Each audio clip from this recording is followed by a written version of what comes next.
નમસ્કાર દર્શક મિત્રો, આપ નિહાળી રહ્યા છો ન્યૂઝ ફોર ઇન્ડિયા। શરૂઆત કરીએ આજના મહત્વપૂર્ણ સમાચારથી। છોટાઉદેપુર જિલ્લાના 6 તાલુકાઓમાં તાલુકા મથકે પક્ષી બચાવ કેન્દ્ર શરૂ કરવામાં આવ્યા હતા, જેમાં ઉત્તરાયણના પર્વ નિમિત્તે પક્ષીઓ ઘાયલ જણાય ત્યારે તેની સારવાર અર્થે અલગ અલગ ટીમો બનાવવામાં આવી છે, બચાવની કામગીરી કરવામાં આવી છે।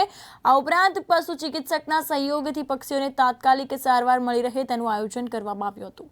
તો વન વિભાગના ઉત્તરાયણના દિવસો દરમિયાન પતંગ ચગાવવા બાબતે જાહેર વિનંતી કરવામાં આવી છે। દિવસ દરમિયાન પતંગ ચગાવે, વૃક્ષો, ઇલેક્ટ્રિક લાઇન, ટેલિફોન લાઇનથી દૂર પતંગ ચગાવે તેવું જણાવી દીધું છે। ત્યારે જો સારવાર અર્થે ઘાયલ પક્ષીને જોતા નજીકના સારવાર અર્થે સારવાર કેન્દ્રનો સંપર્ક કરવામાં આવે। આજુબાજુમાં દોરીમાં ફસાયેલા પક્ષીઓ જણાઈ આવે ત્યારે તાત્કાલિક વન વિભાગનો સંપર્ક જે છે તે કરવામાં આવે। તો આ અંતર્ગત છોટાઉદેપુર નગરમાં નગરજનોને પેમ્પલેટ વિતરણ કરવામાં આવ્યા હતા અને રેલી સ્વરૂપે ગ્રામજનો અને નગરજનોને જાણકારી જે છે તે આપવામાં આવી હતી।